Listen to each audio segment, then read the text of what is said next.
Assalamualaikum warahmatullahi wabarakatuh. Sabahul khair. Kaifa halukum jami'an? Pada pertemuan ke-6 ini, kita akan sama-sama belajar tentang at-tarkib.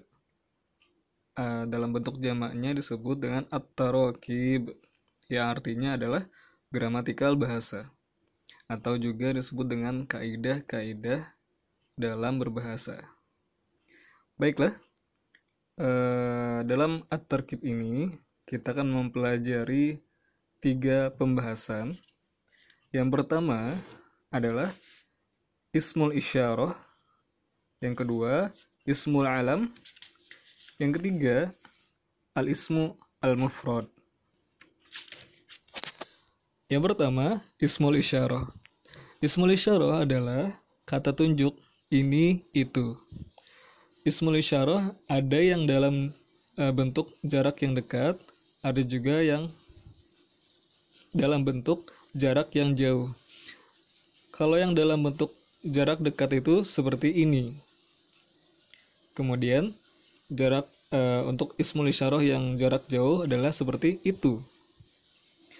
Nah, kemudian ismul isyarah dalam penggunaannya dibedakan lagi dalam bentuk mudzakkar dan muannasnya. Apa itu mudzakkar dan muannas? Mudzakkar dan muannas itu adalah jenis suatu benda. Kalau mudzakkar artinya benda itu berjenis laki-laki, sedangkan muannas benda itu berjenis perempuan.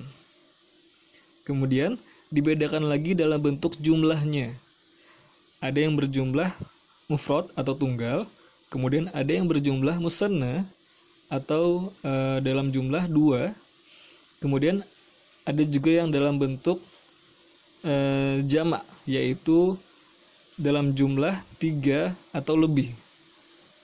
Nah, di buku itu kita sudah ada beberapa kata ism al-isyarah.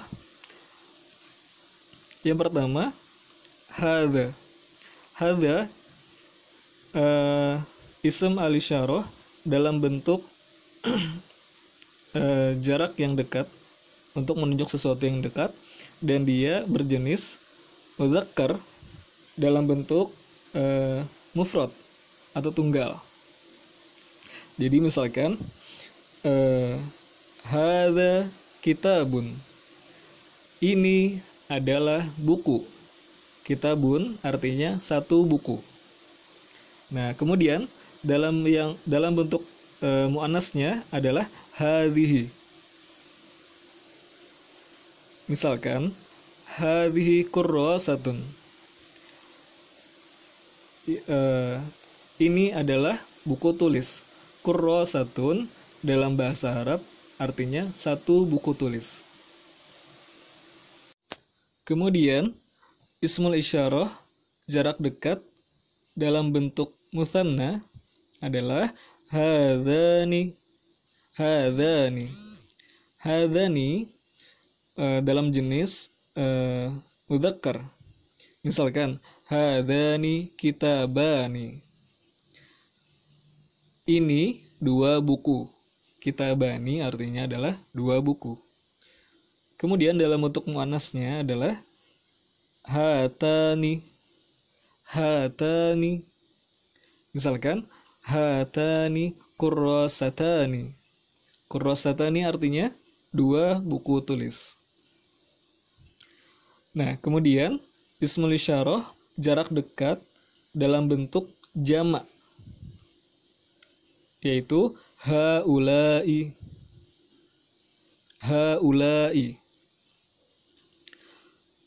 Misalkan haulai tullabun. Haulai ini tullabun murid-murid. Murid-murid artinya dalam bentuk jamak.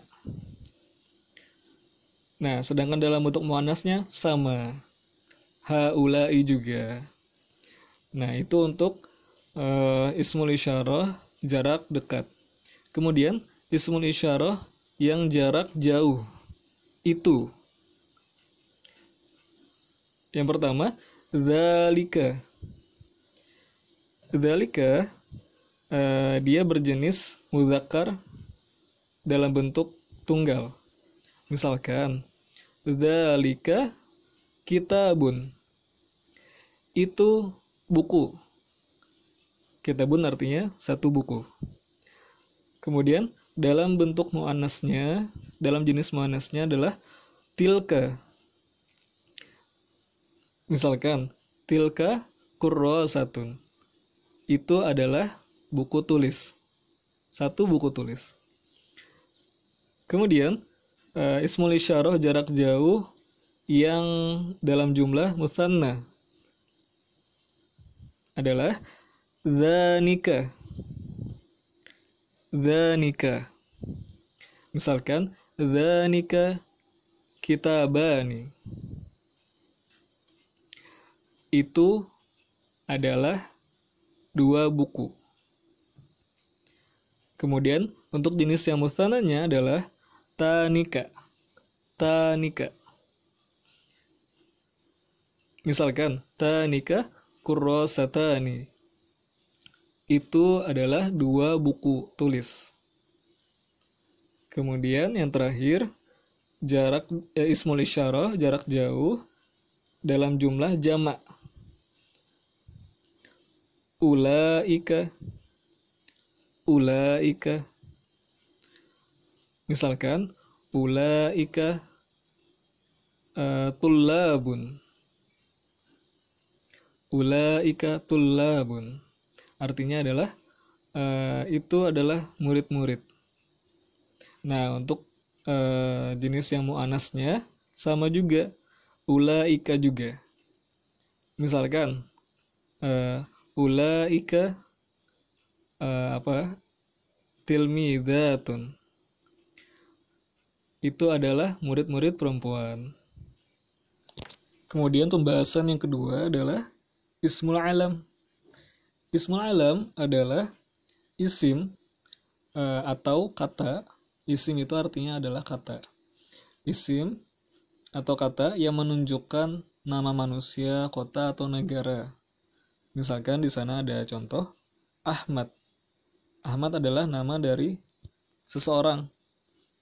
Berarti Ahmad adalah merupakan jenis ismul alam. Misalkan lagi Azizun. Azizun adalah nama manusia atau nama seseorang. Artinya Azizun adalah termasuk dalam bentuk isim alam atau kata alam. Kemudian contoh lain Jakarta. Jakarta merupakan isim alam juga karena Jakarta merupakan nama dari suatu kota. Misalkan lagi Banjarmasin. Banjarmasin juga termasuk isim alam karena Banjarmasin adalah nama suatu kota. Indonesia. Nah, Indonesia juga termasuk dalam kata atau isim atau ismu alam.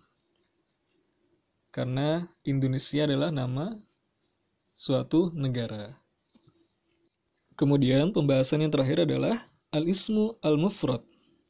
Al-ismu al-mufrad adalah isim atau kata yang menunjukkan jumlah bilangannya satu atau tunggal. Kemudian isim mufrad dibagi menjadi isim mufrad untuk mudzakkar atau untuk laki-laki.